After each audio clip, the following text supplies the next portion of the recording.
신박한 경제의 핵심을 신박하게 풀어주실 두 분 모셨습니다. 부릉부릉 박시동 경제평론가 나오셨습니다. 네, 안녕하세요. 박시동입니다. 이창민 한양대 경영학부 교수님 나오셨습니다. 안녕하세요. 네, 안녕하세요. 네. 자, 오늘 일자리 얘기부터 좀 해볼까 합니다. 박시동 평론가님. 네. 고용 통계 보니까 20대 일자리만 감소했어요. 유일하게. 네. 세 분기 연속 감소던데. 맞습니다. 통계청이 2023년 2분기 임금근로 일자리 동향이라는 자료를 냈는데요. 이 자료에 따르면은 전체적으로 이제 임금근로 일자리가 37만 9천 개 정도 늘었어요. 전년 네. 동월에 비해서.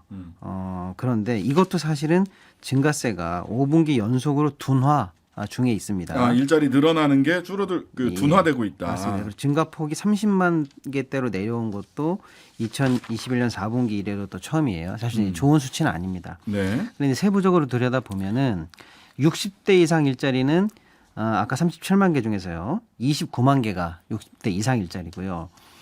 40대는 3천 개밖에 안 늘었어요. 그중에. 예, 그리고 20대는 오히려 줄었습니다. 6만 8천 개가 줄었는데 아까 앵커님 말씀하신 것처럼 지난해 4분기에도 3만 6천 개가 줄었거든요. 네. 올해 1분기는 6만 1천 개가 줄었고 이번에 다시 6만 8천 개가 줄면서 20대 이하 청년층에서는 지금 일자리가 절대적으로 계속 마이너스를 기록하고 있다. 이렇게 아니 그러니까 보여지고 38만 개 일자리 늘었는데 그중에 60대 네. 이상 일자리가 29만 개요. 그러면은 전 세대에 걸쳐서 늘어난 게 9만 개밖에 없다는 거고 네, 20대는 오히려 줄었다. 맞습니다. 노인 일자리만 늘어나는 이 현상 이거 어떻게 봐야 됩니까, 이 교수님?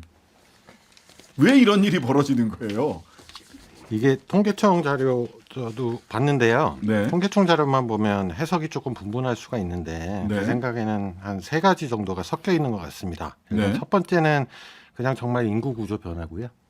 인구 구조 변화라는 거는 60대 이상이 늘어나고 20대 이상이 줄고 그렇게 그렇죠. 되면 그쪽의 일자리가 전반적으로 감소되는 게 있잖아요. 네. 이것 자체도 뭐 좋은 현상은 당연히 아니고요. 예. 그다음에 두 번째는 20대에서 뭐가 줄었느냐 보면 네. 도소매 쪽의 일자리가 줄었더라고요. 도소매 일자리. 예, 근데 도소매 쪽에 아마 파트타임 일자리가 줄었을 것 같은데요. 만약에 그런 거라면 그게 일종의 경기 변동, 그러니까 경기가 안 좋다는 신호일 수가 있기 때문에요. 왜냐하면 파트타임 일자리가 제일 민감하잖아요. 예, 경기가 안 좋으면 제일 먼저 알바부터 자르니까. 예, 예. 그 얘기인 거죠. 네, 그러니까 그런 것도 조금 섞여 있는 것 같고요. 네. 그다음에 아주 중장기적으로 좀 우울한 얘기를 하면 저는 이거는 아니라고 믿고 싶은데 네. 진짜 저희 말하는 기술 발전에 의한 진짜 자본에 의한 노동의 대체 그렇게 되면 신규 일자리가 앞으로 계속 안 일어난다. 더 적어진다는 거잖아요. 그렇게 예, 되면. 그런 거는 이제 중장기적에 좀 약간의 아포칼립스 좀 심한 우울한 얘기인데요. 예. 저는 이제 뭐 세 번째 가능성이 그렇게 크지는 않다고 보고요. 아직은 지금 3분기 연속 줄은 거잖아요. 네. 그래서 첫 번째랑 두 번째가 좀 섞여 있는 것 같습니다. 인구 구조의 변화 그리고 도소매 일자리 경기 침체로 인한 도소매 일자리 알바부터 잘려 나가기 시작했다라는 것이 가장 큰 원인이지 않을까 진단해 주셨는데요. 잠시 광고 듣고 와서 이야기 이어가도록 하겠습니다. 잠시만요. 네, 신장식의 뉴스 아이킥 박시동, 이창민 두 분과 함께 신박한 경제 이어가겠습니다. 자, 청년 일자리는 감소하는 반면 60대 일자리만 큰 폭으로 늘어난 이유. 이창민 교수님께서 인구 구조의 변화 그리고 두 번째는 도소매 일자리가 감소한 것은 파트타임 노동자들 즉 경기가 어려워서 알바부터 잘렸다 이렇게 볼 수밖에 없는 거 아니냐 이런 말씀 주셨고요. 장기적으로 보면 기술 발전으로 인한 일자리 감소의 영향도 일부 있을 수 있겠다라는 말씀. AI가 20대 일자리를 대체할 수 있다. 지금 당장은 아니더라도 이제 이런 이제 네, 좀 근데 말씀드렸지만 중장기 좀 아포칼립스입니다. 묵시록입니다. 자, 그러면 어떤 이게 현상과 이 원인을 근접한 원인은 찾아봤는데 왜 이런 일들이 지금 벌어지고 있는가? 그럼 조금 더 깊이 들어가서 진단을 하고 대책을 세워야 될 것 같은데 박시동 평론가님 어떠세요? 일단 그 60대 일자리가 늘어난 거는요. 분야로 보면은 사회복지하고 뭐 보건 이쪽입니다. 근데 이해하기 쉽게 말씀드리면 그냥 요양보호사 같은 일들, 많아요. 요즘 노인 많아지셨습니다. 돌보는 일들 그쪽이 늘었다고 보시면 되고 예. 청년 일자리 줄었지만 40대 일자리는 3천 개밖에 안 늘어가지고요. 사실상 정체 상태거든요. 네. 이게 뭐냐면 40대 일자리하고 청년 일자리는 우리 사회에서 사실은 양질의 일자리가 가장 필요한 그런 세대거든요. 그렇죠. 그게 어디냐면 주로 제조업입니다. 네. 예, 그런데 지금 제조업이 우리 산업에서 차지하는 일자리 비중이 15.5%인데요. 네. 이게 2013년 이래 10년 시중에 최저입니다. 현재 예, 그러니까 구조적으로 지금 양질의 일자리가 산업에서 점점 줄고 있어요. 제조업 중심의 양질의 일자리가 산업에서 점점 줄어들고 있다. 예, 원인이 뭐냐 이제 예를 이것도 찾아봐야 들면은 되겠네. 예, 지금 보시면 현대자동차 같은 경우에도 지금 추가 공장 증설이 우리나라에서 한 개밖에 계획이 없습니다. 그런데 지금 우리 많이 봤지만 IRA니 뭐니 해서 네. 미국에 공장 여러 개 짓고 있고요. 예. 삼성도 마찬가지고요. 예. 그래서 많은 그 인력 창출 효과가 있는 대기업들이 주로 해외 투자를 많이 하면서 국내에서는 사실상 일자리 창출 효과를 지금 못 내고 있고요. 네. 해외 일자리가 오히려 많이 늘어나고 있는 이런 상황들이 아무래도 장기적으로 좀 안 좋은 영향을 주고 있는 것 같습니다. 국내 투자 국내에서 제조업 공장 안 지으니까 일자리가 줄어드는 게 너무 당연해 보이는데 왜 이렇게 국내 투자 안 하는 거예요? 그러면 해외 투자만 열심히 하고 근데 미국 실제로, 투자만 예, 작년 기준으로 제가 보니까 5년간 해외에만 생긴 예. 일자리가 18만 개입니다. 우리나라 기업들이 예, 예. 해외 투자에서 생긴 예. 그 일자리가 18만 개다. 초반에 제가 예, 이창민 교수님. 예, 초반에 이제 미국이 그 공급망 재편 이러면서요 예. 자국 중심주의 정책을 굉장히 세게 드라이브를 할 때요. 그랬죠. 그때 이제 현 정권이 제가 보기에는 스탠스를 좀 잘못 잡았죠. 그러니까 네. 당시에는 너무나 이제 좀 적당히 경제 문제는 굉장히 실용적으로 가야 되는데 네. 이제 미국에 너무 많은 것들을 주면서 네. 그러면서 이제 국내 기업들이 이제 미국에다가 공장 짓고 이런 계획들을 굉장히 많이 발표를 했잖아요. 미국 그랬어요. 재벌 총수들이 따라가고 예, 예. 이제 거기서 좀 실책이 나온 거죠. 왜냐하면 해외 투자라는 거는 뭐 진짜 그냥 해외에다 공장을 짓는 거면 공장을 하나 지을 건데 미국에 짓느냐 한국에 짓느냐 이런 문제니까요. 그렇죠. 미국에 지으면 당연히 한국에 지을 공장이 사라지는 거기 때문에 국내에서의 고용 창출 효과 그다음에 이제 대기업들이 지으면 그 공장을 지으면 그게 연쇄 저희가 파급 효과라고 그렇죠. 파급 효과. 여러 가지 아래 이제 국내 서플라이 체인에 또 일자리도 생기잖아요. 하청업체들이 1차 벤더, 2차 벤더, 3차 벤더 쭉 생기죠. 그리고 예. 이제 반도체, 뭐 배터리, 자동차 이런 것들은 진짜 연간 파급 효과 이런 것들이 상당히 큰 산업이기 때문에요. 이제 그런 문제들이 좀 있었던 것 같아요. 그러니까 지금 어떤 단기, 그러니까 예를 들면 지금의 청년 일자리 감소하는 게 단기에 비즈니스 사이클 상으로 저희 경제가 별로 안 좋은 신호라면 저희가 정부가 어떻게 할 거를 고민을 해야 되고 그러니까 하나는 이제 국내에 어떻게 아까 말씀하신 양질의 일자리를 창출을 할 것인가에 대한 고민이 하나가 나와야 되고요. 그다음에 또 하나는 재정을 어떻게 써서 공공 일자리 창출, 공공 일자리 네, 창출도 너무 위쪽으로만 윗세대로만 집중되면 안 되거든요. 노인 세대 쪽으로만 집중될 게 아니라 네. 그리고 저희가 이제 이게 20대가 실업이 늘어나는 거는 경제 전반적으로 굉장히 안 좋아요. 왜냐하면 일단은 사회에 나가는 시간이 자꾸 늦어지는 거잖아요. 그리고 전반적으로 일을 하는 어떤 연령 이런 것들이 뒤로 늦춰지면 저희가 네. 그러니까 경제학적으로는 전반적인 생산성이 떨어진다고 표현을 합니다. 네. 그러니까 자, 방금 교수님 말씀처럼 네, 이제 박신영 청년 평론가님. 일자리가 늘어야 되는데 이게 잘 못 되면은요. 그냥 쉽게 생각하면 결혼도 못 하고 아이도 늦게 낳고 하지 않겠습니까? 좋은 네, 일자리가 네. 없으면요. KDI 자료가 하나 있는데요. 대학 졸업하고 취업이 1년 늦어지면은요. 네. 향후 10년간 임금이 4에서 8% 낮아진다는 결과가 있습니다. 그러니까 이러다 보면은 지금 취업 못한 청년 세대들이 앞으로 10년간 계속 낮은 임금에 머무를 가능성도 높아지는 거고요. 네. 노동 시장 자체가 기형화되죠. 젊은 세대들이 많이 안 들어오니까요. 예. 일자리가 양질의 일자리, 제조업 중심의 양질의 일자리가 줄어든 것은 뭐 여러 가지 원인이 있겠지만 가장 이 단기적으로 보자면 경제적 이유가 아니라 정치적인 이유로 미국에 과도하게 공장 많이 짓게 했던 거 아니냐라는 이제 이창민 교수님의 추정의 말씀이 있었습니다. 자, 청년 얘기 나와서 하나 더 이야기를 하면 청년 주택 드림 통장, 그 다음에 청년 청약 네. 이런 거 한다고 해요. 근데 이거에 대해서 비판이 많더라고요. 이거 현실적이지가 않다. 그리고 대상도 폭도 너무 좁다. 이런 얘기 하던데 이게 어떤 내용이고 왜 이런 비판 나오는지 박신홍 평론가님 정리 좀 해주시죠. 예, 일단 당정이 한꺼번에 내놓은 대책인데 청년 내 집 마련 1, 2, 3 주거 지원 프로그램이라는 제목 하에 나온 정책인데요. 청년 주택 드림 청약 통장. 이름에서 보듯이 주택 드림이 이제 관건인데요. 34세 이하 청년, 무주택자 청년 중에서 소득이 5천만 원 이하인 청년이 이 청약에 가입을 하면은요. 네. 이율을 많이 줍니다. 최대 4.5%까지 이율을 주고요. 네. 월 100만 원까지 한도로 많이 좀 불입 한도를 늘려놨고요. 네. 자, 그렇게 해서 일단 이 청년들이 이 청약에 가입을 하고 있으면 이율도 많이 주고 하지만 이 청약을 가지고 이제 주택 시장에 들어와서 당첨이 되면 그렇게 해서 당첨된 청년에게는 대출을 화끈하게 해주는데 네. 예, 분양가의 80%까지 대출을 해줍니다. 오우.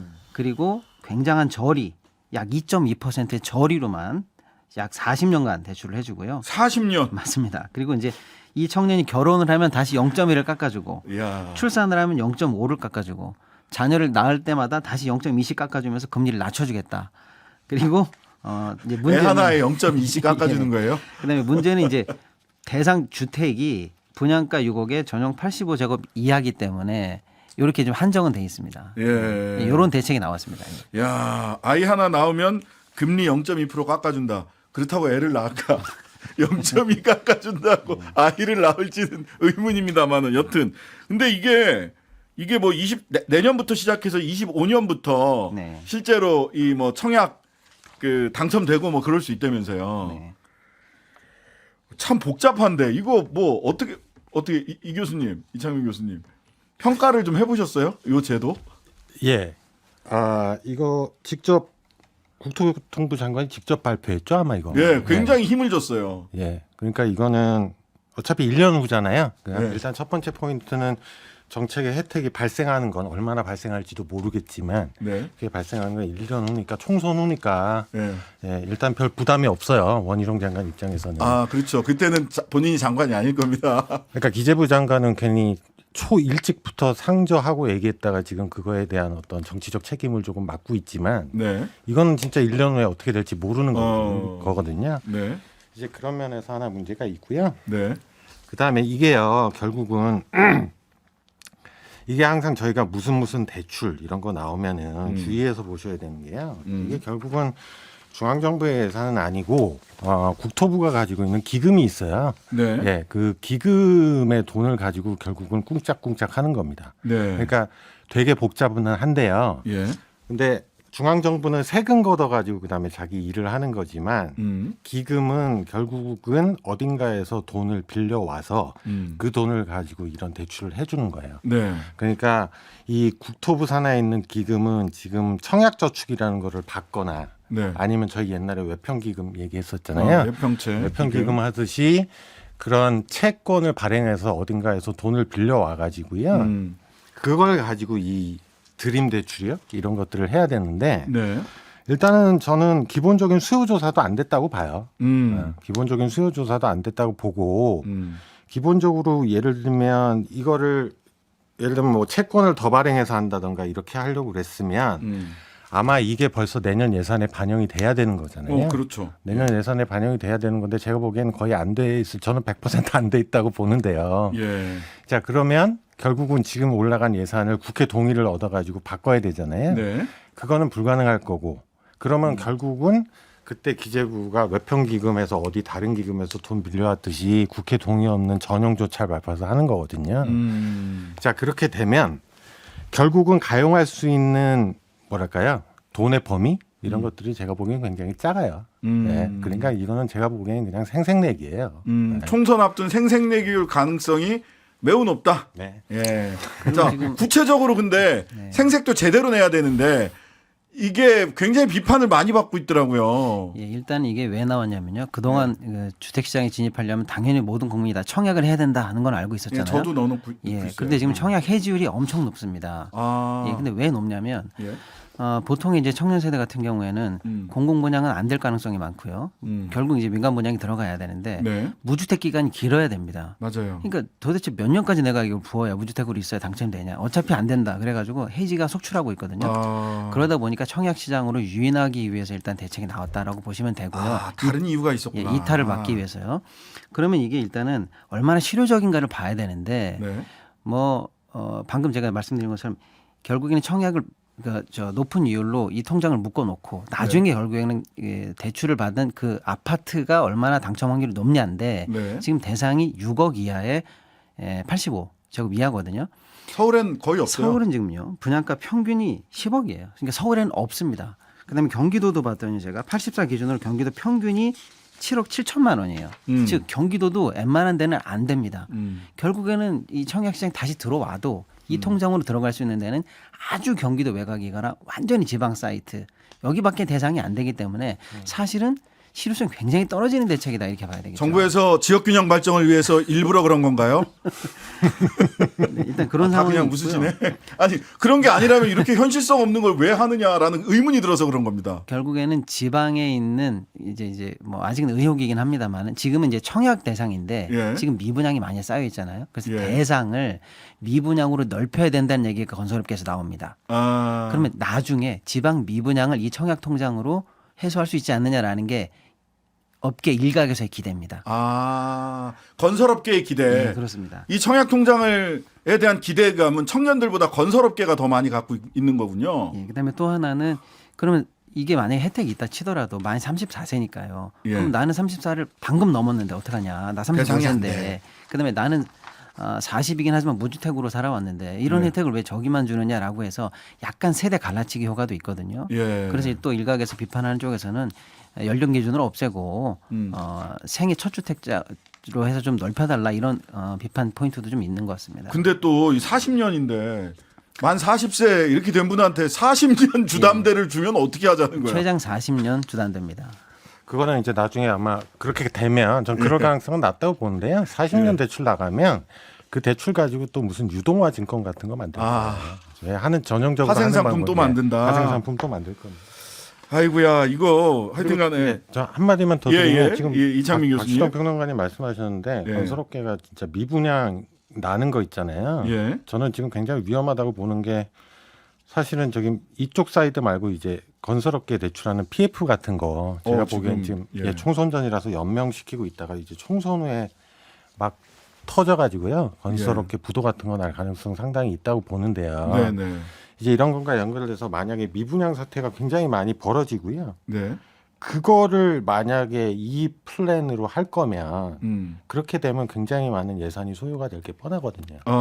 그러면 제가 보기엔 더더욱이나 지금 한 거 예산도 반영돼 있는 지금 플랜 가지고는 할 수가 없어요. 예산도 제대로 반영돼 있지 네. 않고. 그러면 이거는 1년 후에 되는 것도 아니고요. 제가 보기엔 이제 그때 가서는 그때 가서는 내년에 할 건 어차피 지금 한도하에서 하는 거잖아요. 네. 그럼 그때 가서는 지금 돈 없으니 1년 후에 저희가 다시 예산 편성해서 하겠다 뭐 이런 식으로 해서 1년 또 연장하는 수밖에 없어요. 제가 보기엔 뭔가 플랜이 마련되어 있는 상황에서 내놓은 거라고는 볼 수가 없어요. 네.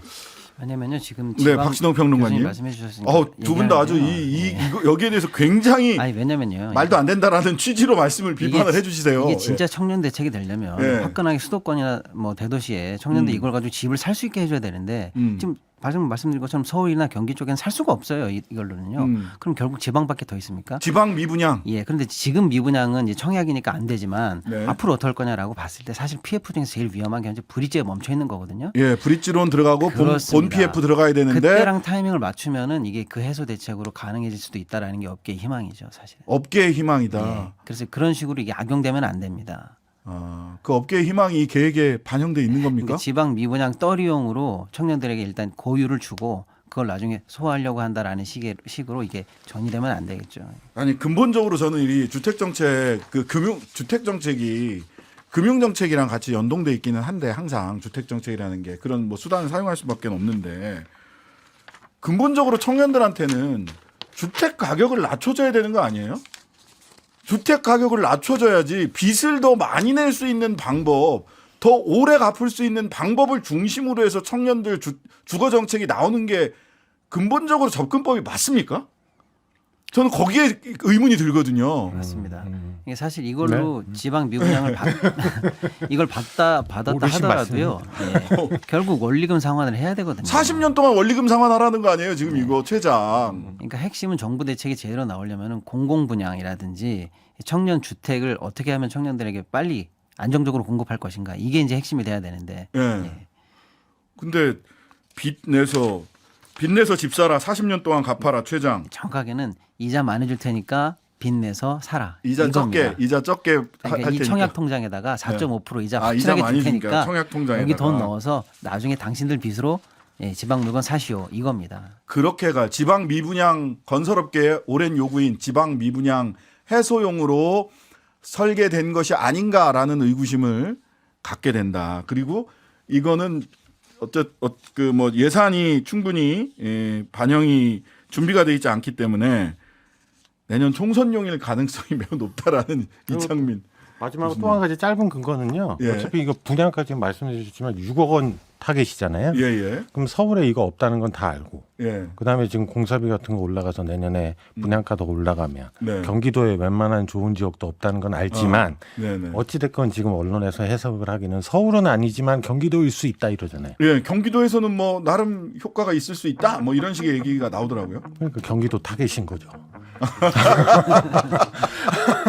아 서울보다 경기 인천이 지지율이 정부 여당 쪽 지지율이 꽤 많이 낮게 나오죠. 그러니까 항상 부동산은 희망 고문이잖아요. 알겠습니다. 자, 재밌는 해석들이 많았습니다. 신박한 경제 이창민, 박시동 두 분과 함께했습니다. 감사합니다. 감사합니다. 하루 종일 기다려지는 진짜 시사. 평일 저녁 6시 5분 신장식의 뉴스 하이킥.